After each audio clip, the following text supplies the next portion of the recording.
विराम होने से हम सबसे पहले तो सेनानियों को, अपनी डिफेंस सर्विसेज को सल्यूट करते हैं कि उन्होंने मुंह तोड़ जवाब दिया और सारा देश इकट्ठा होकर एक ही आवाज़ में कहता रहा। उसके बारे में मैंने पहले भी कहा था कि एक स्पेशल सेशन ऑफ पार्लियामेंट बुलाना चाहिए। उसके बाद कांग्रेस पार्टी ने, बाकी सब दलों ने भी यही बात दोहराई। उसका जवाब सरकार से नहीं आया।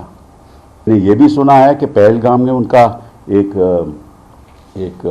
उनको जाना था और वो भी पहलगाम में नहीं गए। उन्होंने अपना जो फैसला था जाने का वो वापस ले लिया, वहाँ नहीं गए।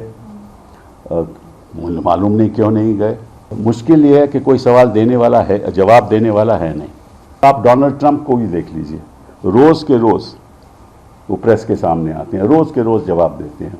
उनको जवाब भी बड़े, उनके सवाल भी बड़े करवाहट होते हैं, फिर भी जवाब देते हैं।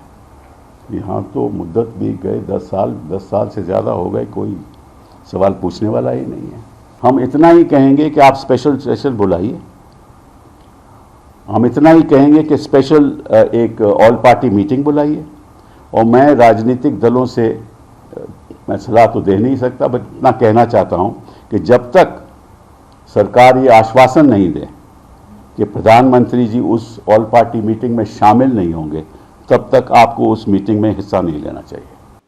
ভারত পাক সংঘর্ষ বিরতি নিয়ে ডোনাল্ড ট্রাম্পের পোস্ট নিয়ে এবার প্রশ্ন তুলল কংগ্রেস। প্রথমে ওয়াশিংটন ডিসি, এরপর ভারত সরকার এবং পাকিস্তানের তরফে সংঘর্ষ বিরতি ঘোষণা। পাকিস্তানের মধ্যে আলোচনার জন্য যে নিরপেক্ষ জায়গার কথা বলছেন মার্কিন বিদেশ সচিব মার্কো রুবিও। আমরা কি সিমলা চুক্তি বর্জন করেছি? তৃতীয় পক্ষের মধ্যস্থতার জন্য দরজা খুলে দিয়েছে? আমরা কি প্রতিশ্রুতি চেয়েছি, কি পেয়েছি? আমরা প্রধানমন্ত্রীর বক্তব্য জানতে চাই। এক্স হ্যান্ডেলে সরব কংগ্রেসের সাধারণ সম্পাদক জয়রাম রমেশ।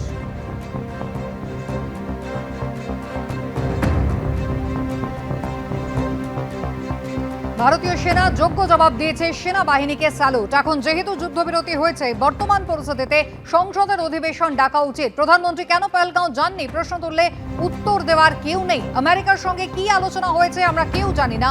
সরকারের উচিত সর্বদলীয় বৈঠক ডাকা। পহেলগাঁও প্রসঙ্গে প্রধানমন্ত্রীকে খোঁচা সাংসদ কপিল সিব্বল।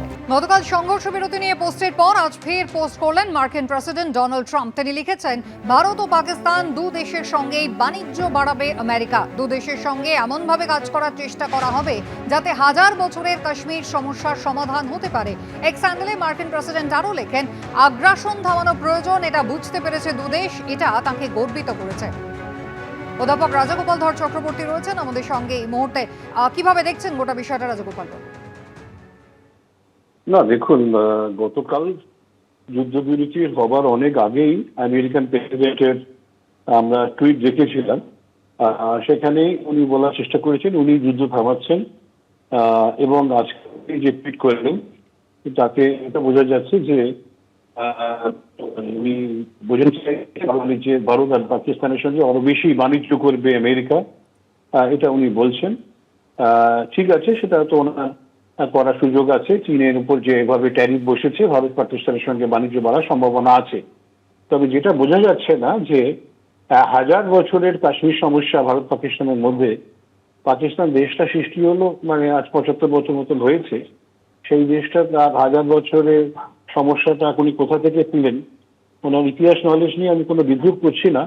তবে এই হাজার বছরের যে ব্যাপারটা আমরা ইউরোপের ধর্মযুদ্ধের কথাই জানি, কিন্তু এরকম মানে ভারত পাকিস্তানের ব্যাপারে কোনো এই ধরনের উপমা টেনে আনাটা সম্পূর্ণ ভুল। কেননা উনি হয়তো বোঝাতে চাইছেন যে উনি সর্বময় কর্তৃত্ব রাখেন ভারত পাকিস্তানের ব্যাপারে। যুদ্ধ উনি থামিয়েছেন, আরো উনি ব্যবসা বাণিজ্য বাড়াবেন, দুদেশকে প্রগতির পথে নিয়ে যাবেন।